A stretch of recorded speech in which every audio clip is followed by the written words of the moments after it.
It's hard to, scroll through the news these days without seeing something about crime, right? Carjackings, robberies. It's like this unsettling feeling that things are just different. Yeah.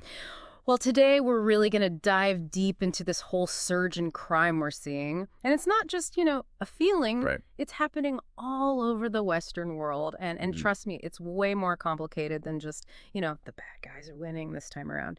We found some really fascinating research for this deep dive. It's actually an academic discussion with this criminologist, Xavier Raufer. And let me tell you, some of his insights are seriously thought-provoking. Oh, for sure. This isn't like anecdotal. Right. This is backed up by hard data. Yeah. And the fact that it's not just one country, it's the US, it's the UK, it's France. I mean, it seems like the entire West is kind of going through this collective experience of rising crime. It's a global thing, yeah.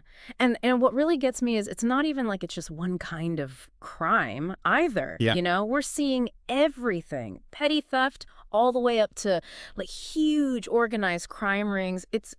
It's kind of wild, honestly. It makes you wonder what's really going on under the surface, you know what I mean? Absolutely. And that's where I think, Xavier Raufer, he really brings something new to the table. He says if we really want to wrap our heads around this whole thing, we got to look back, look at history. He's got a point. History does tend to repeat itself, doesn't it? For sure. Yeah, and Roffer, he goes to some interesting and maybe unexpected places to make his case. Like, he dives into Karl Marx. Marx. Whoa. Okay. Now, before anyone listening starts thinking this is a crash course on like communist theory or something, Right. oh, I promise you this is going somewhere really interesting. Totally. Think of it more like we're using Marx's ideas as a lens, a way to kind of make sense of things. Okay. Specifically, Roffer, he keeps coming back to this idea of the lumpen proletariat. Basically, it's like the underclass of society, which, according to Marx, included criminals. Right. Okay. So help me out here. How does like a 19th century philosopher, how does that connect to what we're seeing on the streets today? I'm curious. Well, so Marx, he thought this lumpen proletariat, they were easy to manipulate, right? That the people in power could basically use them.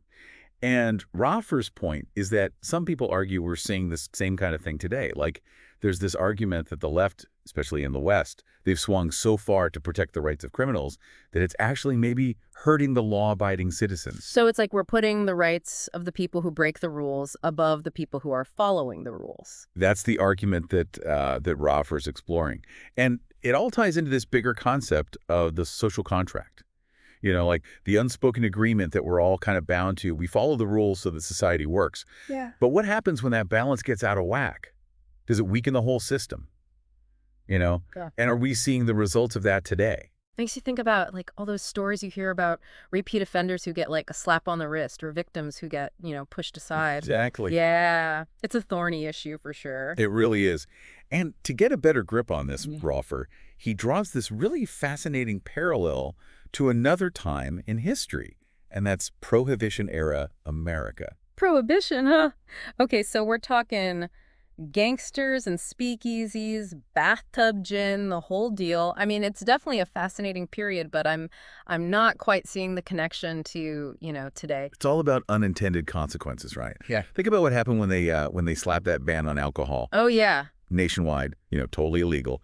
They basically created this like massive black market for booze, like overnight. And that's when the gangsters, they swooped right in, right? Bingo. Fill in the void. Exactly. They had the supply, they had the network, the muscle, everything. They were set up to exploit that gap between, Yeah. What people wanted Right. and what the law said they could have. Because they made a killing. Oh, yeah, literally. Yeah. And they gained a ton of power, too, influence, just from controlling this illegal market.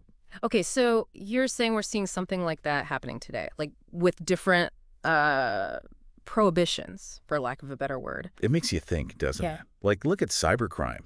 I mean, it's huge, right? Ransomware, identity theft, data breaches, you name it. It's a multi-billion-dollar industry operating completely outside the law. Like the Wild West, but online. Exactly. Yeah. And it's not just, cybercrime either. You've got drugs, human Right. trafficking, illegal weapons.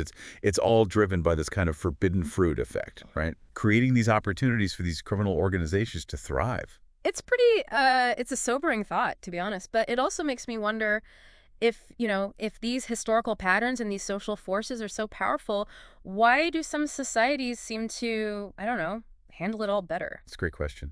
And it brings us to another big idea. societal trust. Okay. And more specifically, the difference between what some sociologists call high-trust societies and low-trust societies. Okay, I think I see where you're going with this. So how does, like, trust or the lack of it, how does that play into all of this? Let's take an example. Okay, Yeah. Japan. Now, they have organized crime. They have the Yakuza, Right, right? yeah. But compared to, like, a lot of Western countries, they have way less street crime. That's interesting. So it's not just about, like, whether or not organized crime exists. There's something else going on. Japan's a really interesting case because even though they've got the Yakuza, right, they're still considered a high trust society. People generally trust their neighbors. They trust the police. There's this basic sense that the system, like, as a whole, it kind of works. Right. That the rules are generally going to be enforced, that kind of thing. So it's like, even with the bad guys, there's this underlying social fabric that kind of holds everything together. Yeah. And that strong social fabric, it creates this buffer, even against organized crime. Okay. Now, contrast that with, we're seeing in a lot of Western countries, declining trust in the government, the police, even, like, the media. Yeah. It does feel like we're living in this, like, age of skepticism. Everyone's questioning everything, and often with good reason. Right. But when that trust erodes, I mean, does that create more space for lawlessness to take root? It's a big question, right? But, I mean, it's definitely something to think about, because when people lose faith in the system, when they feel like the rules are rigged or that nobody's got their back, it's easy to fall into that every man for himself mentality. Yeah. And that's a slippery slope, because that's how you start to unravel the whole fabric of, a safe and stable society. So where does that leave us? I mean, if this declining societal trust is, like, a big part of the problem, how do we even begin to, I don't know, to fix it? Well, it's a huge challenge, that's for sure. But one of I think the most important things is we got to address the root causes. You know what I mean? Yeah. Poverty, inequality, people not having opportunities.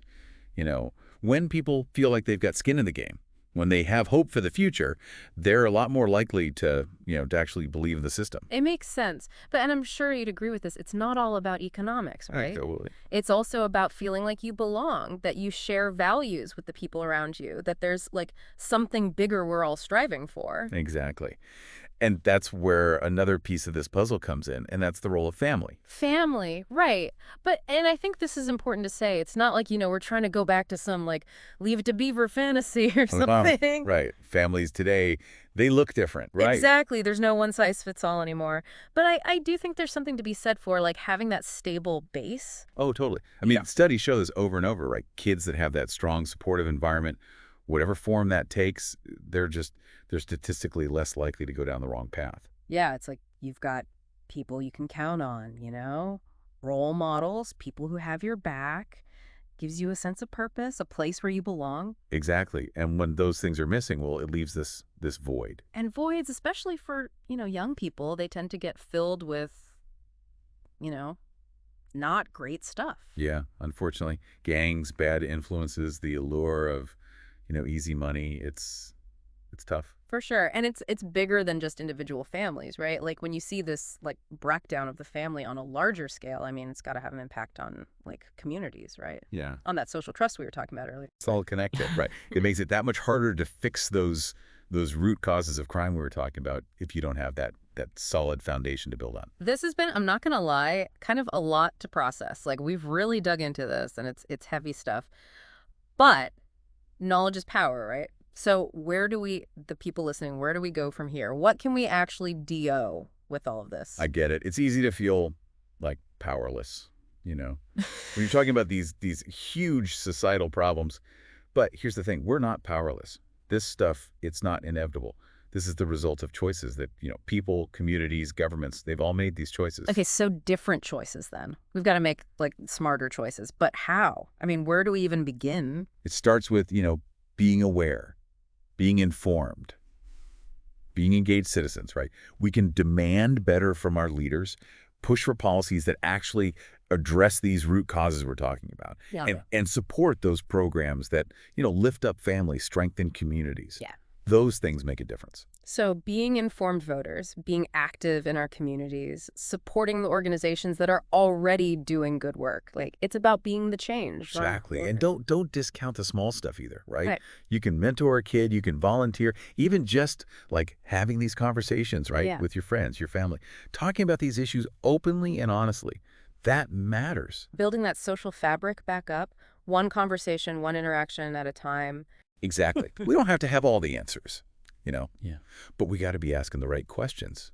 We got to be willing to have those tough conversations and work together, right? Yeah. If we want a better world, safer, more just, more equitable for everybody. This deep dive, it's definitely been eye-opening, given me a lot to think about, that's for sure. And as we wrap up here, I want to leave you with one last thought. Okay, we talked about how, like, economic downturns, they can really shake things up, right? And Mm. potentially lead to more crime. Well, the world right now, it's pretty unstable. Makes you wonder, could things get even worse? And if so, what can we learn, from everything we talked about today? What can we learn from history to help us navigate whatever's coming next? That's the million-dollar question, isn't it? It really is. But hey, that's all the time we have for today. To everyone listening, thanks for joining us on this deep dive. Stay curious, stay informed, and until next time, take care of yourselves.